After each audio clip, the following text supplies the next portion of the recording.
বাবা, তুমি সাবধানে মধু পারো, আমি মৌমাছিদের এখানে তাড়িয়ে দিচ্ছি। হ্যাঁ বাবা, তুইও সাবধানে দেখিস তোকে আবার কোনো মৌমাছি না কামড়ে দেয়, তাহলে কিন্তু আবার ইঞ্জেকশন নিতে হবে।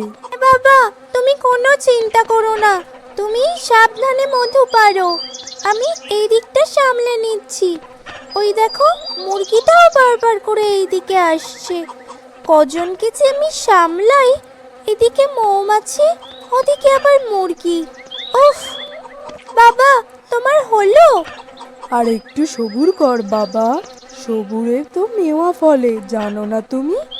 হ্যাঁ ঠিক আছে, কিন্তু তুমি একটু তাড়াতাড়ি করো, এরা আমাকে খুব বিরক্ত করছে। হ্যাঁ বাবা, ঠিক আছে। মধুটাও ভালো সময়ে হয়েছে বুঝলি, তোর বোনকে খাওয়ানো যাবে। হ্যাঁ বাবা, আমিও আমার বোনকে খাওয়াবো।